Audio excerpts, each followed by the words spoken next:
Bonjour, chers frères et sœurs, auditeurs du message du Seigneur. Nous espérons que vous avez passé un excellent week-end.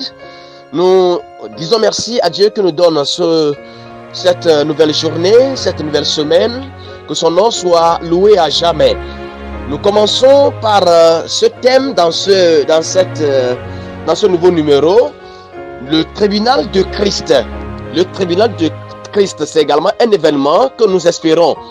Et dans Romains, le chapitre 14, verset 10 au verset 12, le tribunal de Christ est le lieu où Christ récompensera les croyants enlevés. Juste après l'enlèvement de l'Église, les croyants enlevés passeront par le tribunal au ciel et le monde par la grande tribulation sur la terre ici. Disons que par la résurrection et l'enlèvement, le croyant échappe par grâce au jugement des pécheurs. Toutefois, il est établi clairement que Christ examinera les œuvres et services des croyants afin de récompenser chacun selon son dû. Sont implicites par rapport à une telle vérité des paraboles dans les évangiles de Matthieu au chapitre 8, versets 23, 25 et 19. Dans cet ordre d'idées, la Bible révèle des critères qui rentreront en compte en vue des récompenses méritées. Alors, parlons d'abord de ces critères-là. 1. Les œuvres. Écoutons bien, chers auditeurs. Chacun sera récompensé selon ce qu'est son œuvre pendant son existence sur terre ici-bas. Donc, nous serons récompensés au ciel devant le tribunal de Christ selon ce que nous aurions fait sur la terre. Relatons aussi qu'il n'y a pas de hasard ni un autre miracle ailleurs. Non.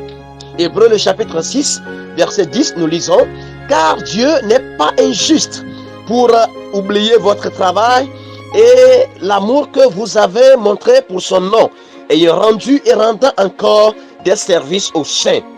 Dieu n'est pas injuste, chers frères et sœurs, et ne le sera jamais. Il ne va guère oublier ton abnégation, ta détermination, ton courage et amour pour lui, pour son œuvre.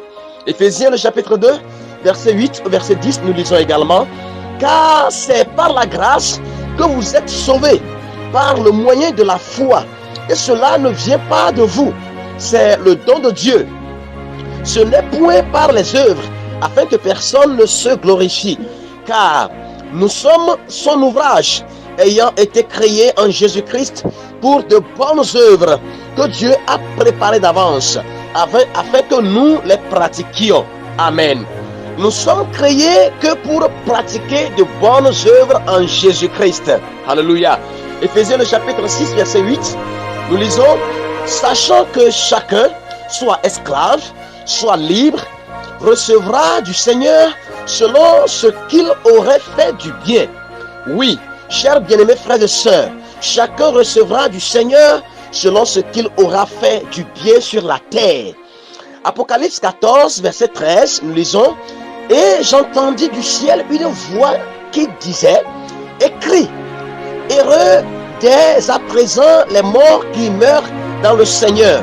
Oui, dit l'Esprit, afin qu'ils se reposent de leurs travaux, car leurs œuvres les suivent.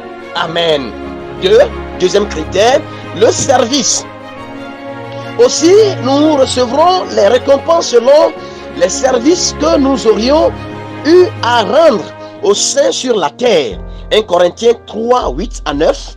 Celui qui plante et celui qui arrose sont égaux, et chacun recevra sa propre récompense selon son propre travail, car nous sommes ouvriers avec Dieu. Vous êtes le champ de Dieu, l'édifice de Dieu.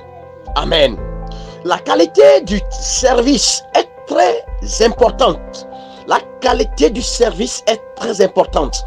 Alléluia. 1 Corinthiens 15, 58, nous lisons: ainsi, mes frères bien-aimés, soyez fermes, inébranlables, travaillant de mieux en mieux à l'œuvre du Seigneur, sachant que votre travail ne sera pas vain dans le Seigneur. Nos travaux ne seront pas vains, nos œuvres ne seront pas vains dans le Seigneur. Que Dieu nous fortifie davantage à être plus fermes dans son service et dans son œuvre. Que Dieu nous aide, prions. Grand Dieu, nous te disons merci ce matin d'avoir commencé de nous parler des critères qui rentreront en compte pour les récompenses au ciel. Oui, si nous les reconnaissons ici sur la terre, nous serons capables, nous serons motivés également de pouvoir faire davantage pour toi, éternel Dieu. Père, fortifie un cœur, fortifie une âme, afin de toujours tenir ferme, inébranlable, au nom de Jésus-Christ. Merci mon Père et mon Dieu. Bénis la journée, bénis la semaine pour nous, au nom de Jésus. Amen. Chers frères et sœurs, que Dieu vous bénisse. Passez une très excellente journée et bonne semaine. À demain.